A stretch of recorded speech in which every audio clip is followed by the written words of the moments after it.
आज के इस वीडियो में हम भारत के जितने भी प्रमुख अनुच्छेद हैं उनसे संबंधित हम बातें करेंगे।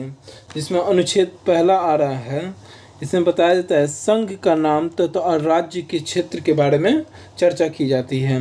अनुच्छेद 2 में बताया गया है नए राज्य का प्रवेश या स्थापना के बारे में बताया गया है। अनुच्छेद 3 में बताया गया है कि राज्य का निर्माण तथा सीमाओं या नामों का परिवर्तन के बारे में अनुच्छेद 3 में चर्चा की गई है। अनुच्छेद 4 में बताया गया है कि पहली अनुसूची एवं चौथी अनुसूची के संशोधन तथा 2 परिवर्तन के अधिनियम बनाई विधियां के बारे में बताया गया है। अनुच्छेद 5 में बताया गया है कि संविधान के प्रारंभ नागरिकता का अधिकार। अनुच्छेद 6 में बताया गया है भारत आने जाने वाले व्यक्तियों का नागरिकता। अनुच्छेद 7 में बोला गया है पाकिस्तान जाने वाले नागरिकता।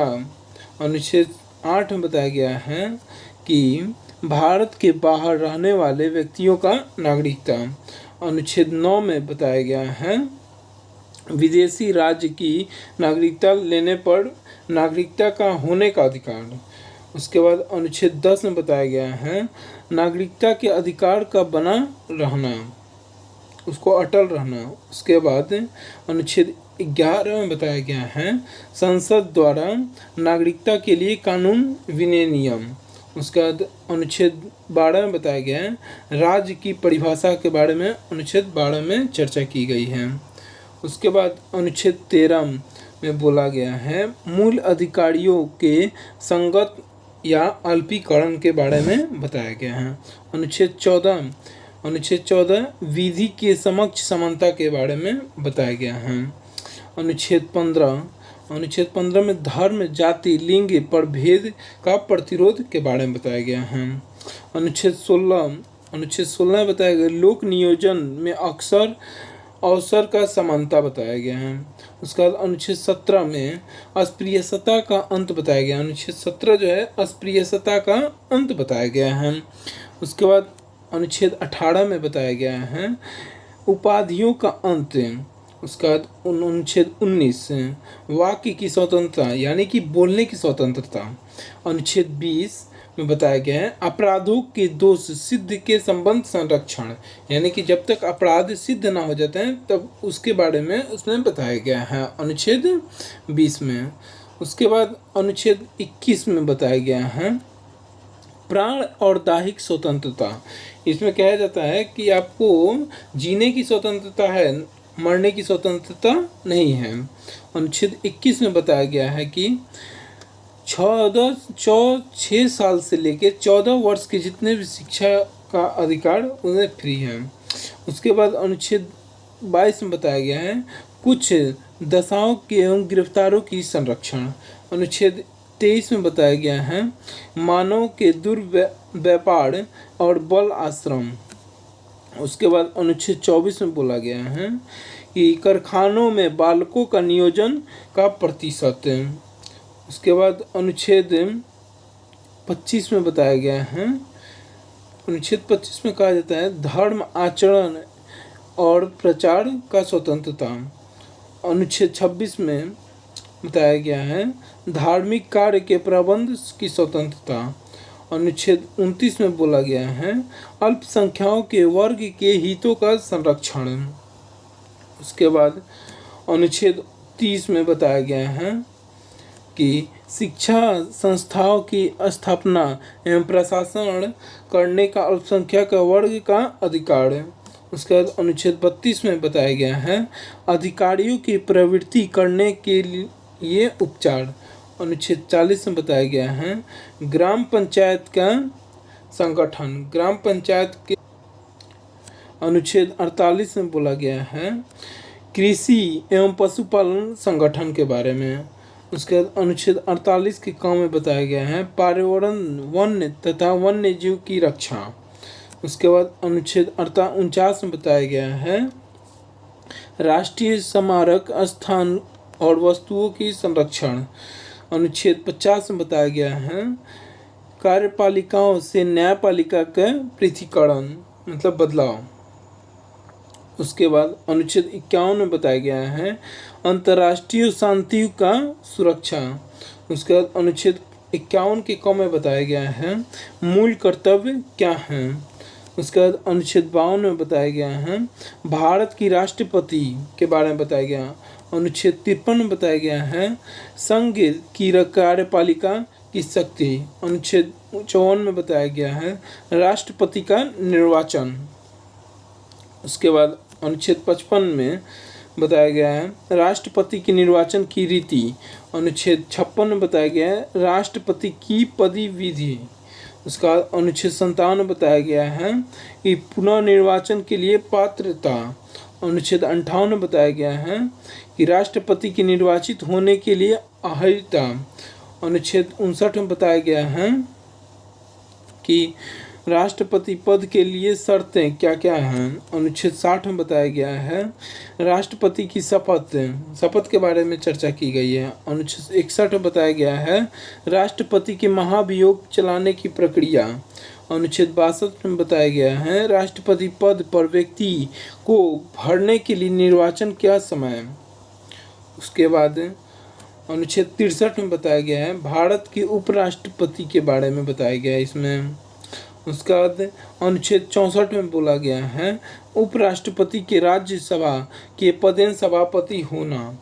उसका अनुच्छेद 65 में बताया गया है राष्ट्रपति के पद के रिक्त उपराष्ट्रपति के कार्य। उसके बाद अनुच्छेद 66 में बताया गया है राष्ट्रपति का निर्वाचन। राष्ट्रपति के निर्वाचन के बारे में अनुच्छेद 66 बताया गया है। अनुच्छेद 67 में बताया गया है उपराष्ट्रपति की पद विधि। अनुच्छेद 68 में बताया गया है उपराष्ट्रपति के पद के रिक्त पद करने की निर्वाचन। उसके बाद अनुच्छेद 69 में बताया गया है कि उपराष्ट्रपति के द्वारा शपथ लेने की प्रक्रिया। अनुच्छेद 70 में बताया गया है कि अन्य अकस्मित में राष्ट्रपति के कर्तव्य का निर्वहन करना। अनुच्छेद 71 में बताया गया है राष्ट्रपति और उपराष्ट्रपति के निर्वाचन में संबंधित विषय के बारे में बताया गया है। उसके बाद अनुच्छेद 72 में बताया गया है कि क्षमादान की शक्ति। अनुच्छेद 73 में संघ कार्यपालिका की शक्ति का विस्तार। अनुच्छेद 74 में राष्ट्रपति के सलाह देने के लिए मंत्रिपरिषद। अनुच्छेद 75 में मंत्रियों के बारे में उपबंध। उसके बाद अनुच्छेद 76 में भारत के महान न्यायवादी के बारे में बताया गया है। अनुच्छेद 77 में भारत सरकार के कार्य को संचालन करने के लिए। अनुच्छेद 78 में राष्ट्रपति की जानकारी देने का प्रधानमंत्री का कर्तव्य।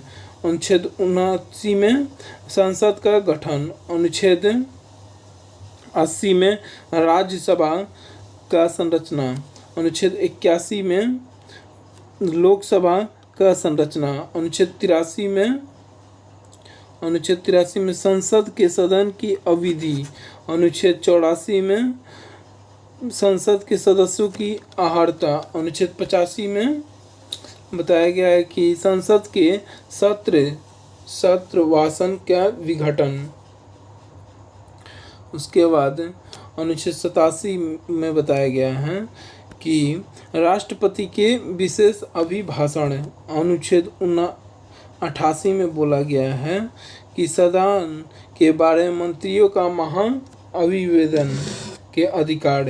अनुच्छेद 79 में बताया गया है राज्यसभा की सभापति और उपसभापति। अनुच्छेद 90 में बताया गया है कि उपसभापति पद रिक्त होने का पद हटाया जाने वाला। उसके बाद अनुच्छेद 51 में बताया गया है कि सभापति के कर्तव्य का पालन और शक्ति। अनुच्छेद 92 में बताया गया है कि सभापति उपसभापति के पद हटाने के संकल्प में विचाराधीन हो तब उसका पीठासीन हो सकता है। उसके बाद अनुच्छेद 93 में बताया गया है लोकसभा का अध्यक्ष और उपाध्यक्ष के बारे में। अनुच्छेद 94 में बताया गया है अध्यक्ष और उपाध्यक्ष के पद रिक्त होना के बारे में।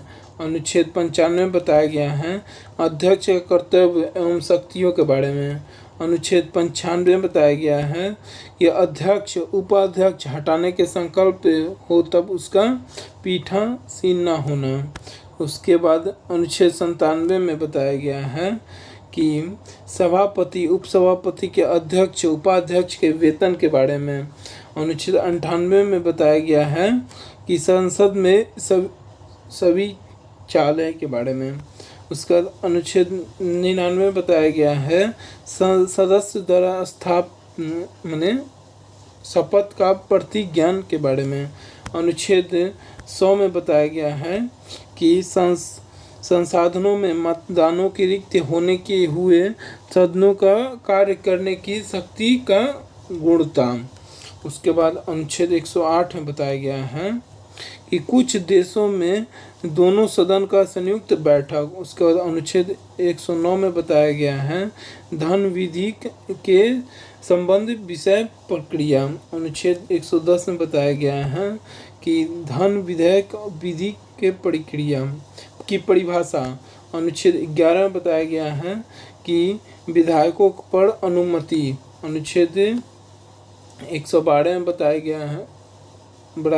गया है कि वार्षिक वित्तीय वितरण। थैंक यू सो मच यहाँ तक आपको वीडियो में बने रहने के लिए और सभी अनुच्छेदों को सभी आर्टिकल को हम उस सेकेंड वीडियो में हम कवर कर लेंगे। थैंक यू सो मच यहाँ तक आपको वीडियो में रहने के लिए। और